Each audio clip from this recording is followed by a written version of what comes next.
गर्गाचार्य जी ने फिर से खीर बनाई, ठाकुर जी से क्षमा मांगने लगे, बोले वो छोटा बालक है, नाथ क्षमा कर देना, आप भोग लगाओ।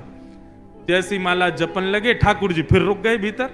ताऊ दादा बोले, लाला अब के कहा भयो, भगत है तो बढ़िया, खीर भी बढ़िया बनावे, लेकिन मैया तो शिकायत कर दे हमारी।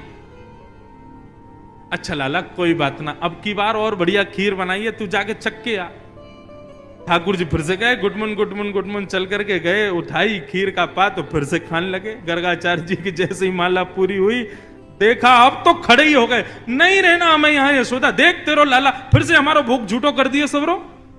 यशोदा मैया बोली, क्षमा कर दो, मैं अपने बालक को किसी कमरा में बंद कर दूंगी, लेकिन आप नाराज मत हो। ठाकुर जी को ले जाके एक कमरे में छोड़ दिया और मैया ने फिर से सब सामग्री दी। ठाकुर जी ने खोली खिड़की और खिड़की पकड़ करके अब 1 वर्ष के ठाकुर जी और गुस्सा में देख रहे हैं गर्गाचार्य जी को। गर्गाचार्य जी भी देख रहे हैं, शैतान बालक। ठाकुर जी भी मन मन सोच रहे हैं, दारी के अभी तो तेने शैतानी देखी ना है हमारी, अब के बना तो को बताऊंगा मैं। गर्गाचार्य जी ने भोग बनाया, तीसरी बार भोग रखा। ठाकुर जी क्षमा कर दियो, छोटो बालक है, अब की बार भोग लगाओ। और जैसे ही त्वदीयम वस्तु गोविंद नाम जप करने लगे, ठाकुर जी उतरे और धीरे से खिड़की खोली, दरवाजा खोला, गुटमुन गुटमुन गुटमुन चल करके बाहर आए और उठाया खीर का पात्र। और जैसे ही पाने लगे, गर्गाचार्य जी को संदेह हो गया था कि कहीं बालक फिर से तो नहीं आ गया। जैसे ही नेत्र खोल करके देखा तो नन्हे से गोपाल जी के ही 4 भुजा प्रकट हो गई। शंख चक्र गदा पद्म ठाकुर जी ने अपने भुजाओं में धारण कर लिया। चतुर्भुज नारायण के रूप में, नन्हे से बालक के रूप में ही प्रकट हो गए।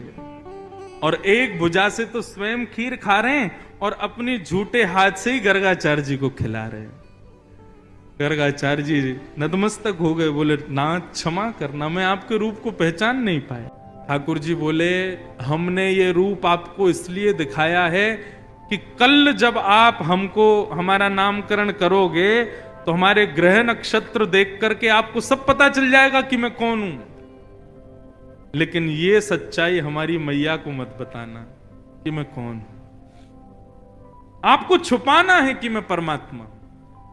मैया अभी मुझसे प्रेम करती है, मुझे दुलार करती है, मुझे बहुत स्नेह देती है। यदि वाकू पतो चल गई कि मैं भगवान हूं तो कहीं मंदिर में दियावेगी मोकू पुजारी जी, या की पूजा करे करो, भगवान है ये, मोकू मंदिर में ना जानो, मैं तो मैया के पास ही रहूंगा।